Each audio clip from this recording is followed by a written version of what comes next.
Alam ko, nakakalito. Sa dami ng option.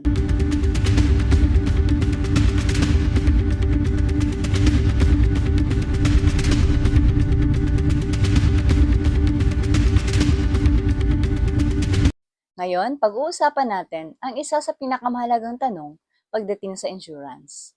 Paano nga ba pumili ng tamang insurance plan para sa'yo? Alam ko, nakakalito. Sa dami ng option. Kaya naman, tapusin mo ang video na to para matulungan kita sa pagpili ng tamang insurance plan para sa'yo.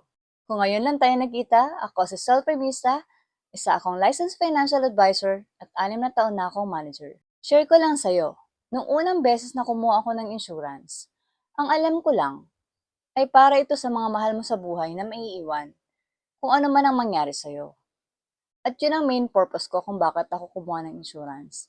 Wala nang tanong-tanong. Ang mahalaga, meron akong insurance para sa mga anak ko. Okay na ako doon. Meron na akong peace of mind. Pero sa paglipas ng panahon, marami pala iba't ibang klase ng insurance at maraming option. Depende kung anong pangangailangan mo. Buti na lang, pinasok ko ang larangan ito. Marami akong natutunan about sa insurance at naging mas malinaw sa akin ang lahat. Kaya naman, meron na akong 2 policy ngayon para sa sarili ko. Of course, para yun sa mga anak ko. Kinuhanan ko rin yung anak ko at ang partner ko. Para lahat kami, protected at may peace of mind. Kaya tara, pag-usapan na natin ang topic natin ngayon. Paano nga ba pumili ng tamang insurance plan para sa'yo? Una, alamin ang iyong pangangailangan. Iba-iba kasi tayo. Iba-iba tayo ng mga priority at iba-iba tayo ng goals. For example, kung may pamilya ka o isa kang breadwinner at ikaw lang ang inaasahan ng pamilya mo, life insurance ang priority mo para maprotektahan ang future ng family mo. Kung para naman sa future ng anak mo, pwede kang kumuha ng may education fund or may cash benefits, cash dividends, o di kaya naman BUL para kahit papano may nag-accumulate na pera or naiipon para sa college education ng anak mo. O kung madalas ka magkasakit or health naman ang concern mo, pwede mong unahin ang health insurance para kapag nagkasakit ka, may magagamit ka sa pampagamot or sa pagpapagaling. Kaya tanungin mo yung sarili mo, ano ba yung dapat mong unahin? Ano ba ang kailangan mo sa ngayon? Pangalawa, mag-set ng budget. Ang susunod na step ay ang pag-set ng budget. Kailangan mo siguraduhin na kaya ng bulsa mo ang insurance plan na kukunin mo. Ang maganda dito, marami namang iba't ibang option na abot kaya. Kung limitado ang pondo mo, pwede kang kumuha ng basic coverage lang at pagandahin na lang ito sa paglipas ng panahon. Huwag kang mag-alala. Ang mahalaga, may protection ka na, kahit maliit man yan sa simula.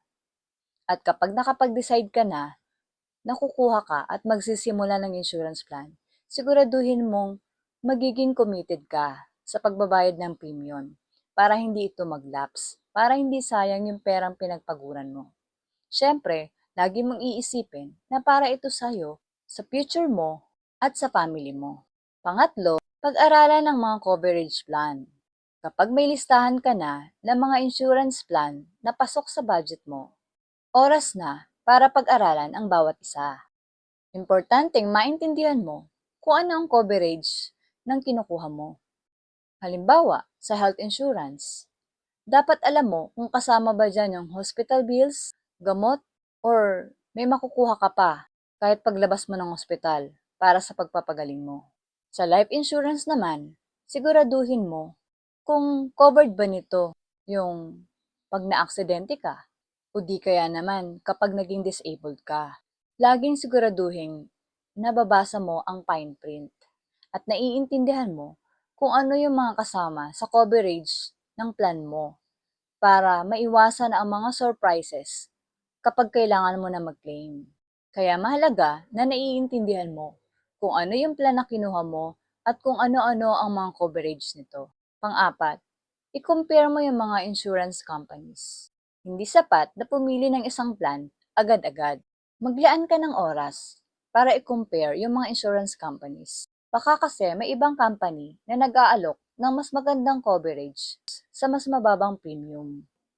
Tingnan ang mga reviews at reputasyon ng insurance company at siguraduhin mo na mabilis at maayos ang pag-process ng claims.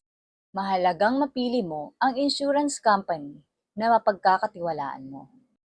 Panlima, humingi ng tulong sa agent o financial advisor.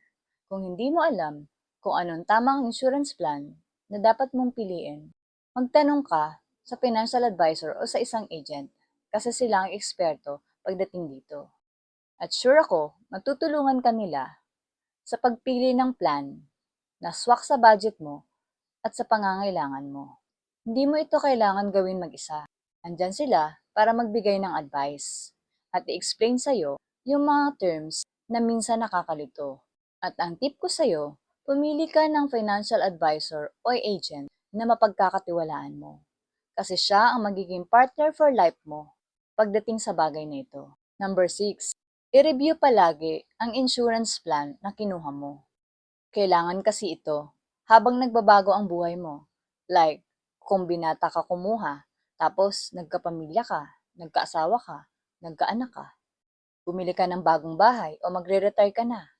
Kailangan ito kasi nagbabago din ang needs mo. Kaya mahalaga na i-review ito at tingnan kung updated pa ba ang coverage nito ayon sa pangangailangan mo. Or kung kailangan mo na itong i-upgrade or baguhin. Para naman, pagdating ng panahon na kailangan mo na itong insurance, sigurado na may magagamit ka. Kasi nakakater ito sa mga pangangailangan mo. So ayan, sana malinaw na sa'yo kung paano pumili ng tamang insurance plan. Tandaan, ang mahalaga, alam mo ang pangangailangan mo, mag-set ka ng budget, at siguraduhin mo kung ano yung mga coverage ng plan na kinuha mo.